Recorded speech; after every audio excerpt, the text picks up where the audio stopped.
You like white spoon sugar? Oh, yes, I do. Hi. Thank you so much. Stir it up. Stir a little happiness. Stir a little sweetness. And add some sugar to my world. Stir it up. There's no sugar. Stir it up. Stir a little happiness. Stir a little sweetness with a white spoon sugar.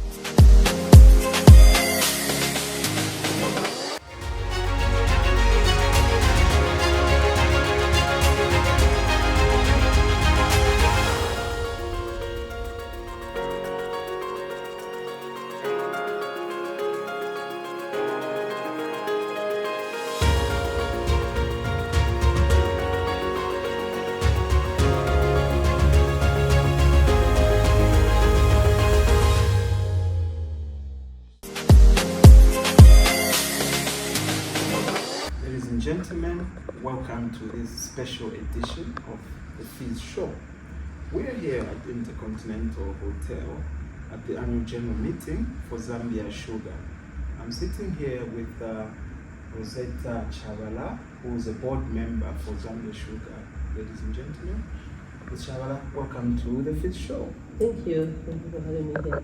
Okay, so the first thing I would like to ask, perhaps just if you could tell our audience what your role on the Zambia Sugar board is. Well, my role, apart from being a member of the board, I do chair the REMCOM, and I also do sit as a member of the audit committee. So I have 3 roles: as a general board member, and as a chairperson of the remuneration committee, and also as a member of the audit committee. And you've been on the board for upwards of 3 years? 3 years now. Okay. And in general, what can you say about what that 3-year journey for you has been like with Zambia Sugar? Well, it has been an inspirational journey, I should say. Having been part of other companies, and you basically year in, year out are almost static. Mm-hmm. What I've seen the last 3 years is a trajectory of growth in Mm-hmm. Zambia Sugar. When I joined Zambia Sugar, we were around 3.2 billion turnover company, Okay. and that's 3 years ago. We are already at 5.8. That's Okay. exponential That's almost, growth. yeah. That's doubling. almost doubling. Yeah. And I think we should be talking about that next year, Uh-huh. where we may hit a 6 billion turnover. Okay. The operating profit has also been in line with what I'm talking about. So my experience is that of a company that you can see its growth. It's that of a board and management that has set targets which need to be met, and together working to actually meet those set targets. I should hasten to say I'm the only female on the board. Wow. So Okay. obviously we do still need to address the issue of diversity. And this is But the only female of how many? How many are you at the total on board? Close to 9. I see. Yeah, close to I think 9. So you need another maybe 4, 3 or 4 at least. Yeah, but my point is, you actually don't feel it. That I see. you Okay. are a woman among men, Uh-huh. because they give you equal opportunity Oh, that's great. to actually contribute, to actually apply yourself, and to take leadership role to your best ability. And so that culture of the board that allows you as a person and your expertise to be appreciated and contribute to what is being discussed and taking the company to another level has been a great experience for me. Okay, let's spin this around a little and just talk about the financial year that's being reported with operating profit of over $1 billion And so, what are your key takeaways from the performance of Zambia Sugar in the current year annual report? Excellent, of Okay. course. It's not short of saying excellent.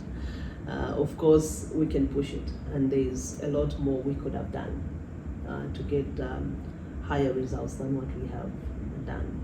But I think management in their power really did their level best. It wasn't a very easy year. It's a year we saw a lot of costs go up. But even where we had all these input costs go up quite exponentially, if you also compared to 2022, we still managed to come in and still even make a 6 million on top of the operating profit, which is very good. You cannot take away that the team worked really hard. The team was focused, and we just have to continue supporting them to stay this focused. In the financial year itself, we were at the verge of are we going to import sugar? We have seen ourselves with a shortfall for refinery sugar, for industrial sugar, and it's because the users of the refinery sugar are also growing. So you as a provider of the raw material to other businesses, you find yourselves asking questions all the time. Is this growth sustainable? Is it a one-off growth? Are you supposed to be thinking of expansion? Is this to be expected going forward? And there'll always be that. But we have also been very careful and ready for such kind of circumstances. And where we have needed to come in and bring in sugar for our colleagues, we have done so and responsibly, so that we really don't disrupt their supply chains also. But we have studied it steadily, and we can see the trajectory of where we are going against what our capacity is. And we continue to watch. The same as household sugar. I mean, you heard the financial director saying that things were a bit tougher here, but that then released some sugar into the region. Our focus is first to save the market here before we can go into the region. Before we export, we want to save both the household and also industry before we can look outward. And so that is our desire. But of course, when things are a bit tighter here, we still need to keep the export market so that any excess sugar can go into the export market. We still are not at a level between here and export. Say we can comfortably provide for everybody. We still have a bit of shortfall that we are continuously working on, and hence the strategy that you saw. The strategy to move ourselves from the 400 currently we are doing to 500.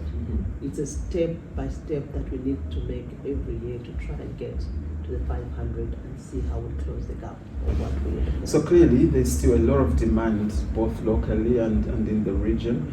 That's surely a good problem.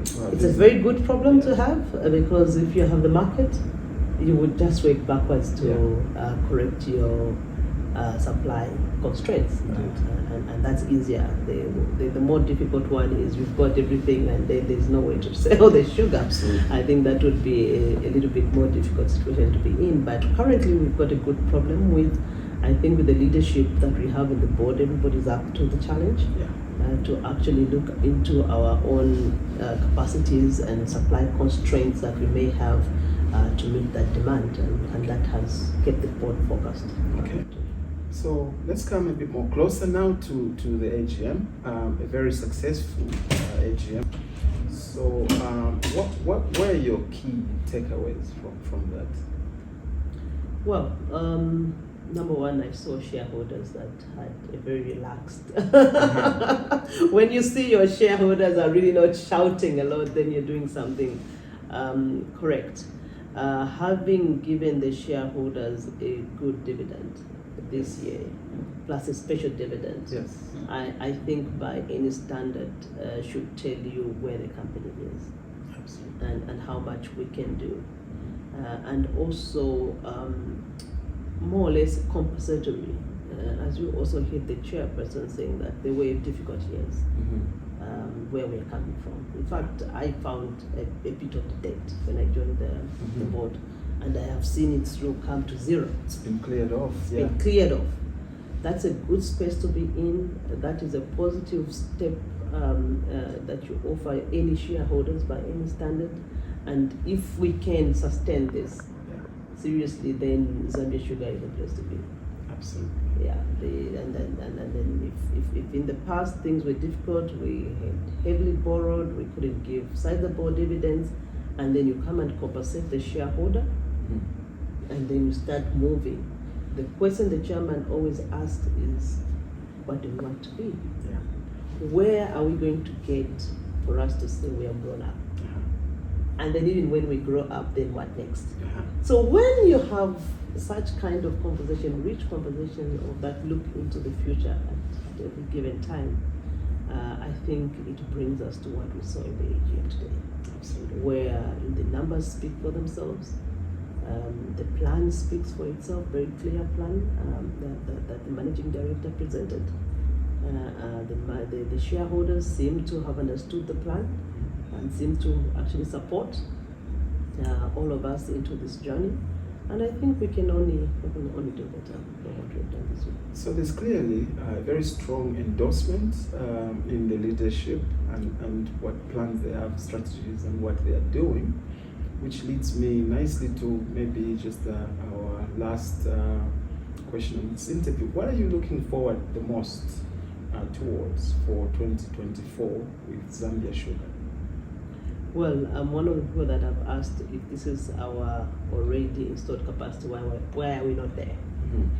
And of course, the engineers will always answer, we need that equipment and that equipment and that equipment. I am looking forward to that first leap. Okay. Can we actually get as close as possible to our first target of 425,000 tons a year? And that would bring very exciting discussions and problems to solve. So really, I am looking forward to that work and that challenge.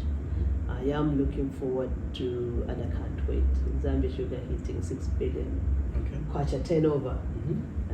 We have to cross that line. When we're crossing the line of 1 billion operating profit, we were at 9 something.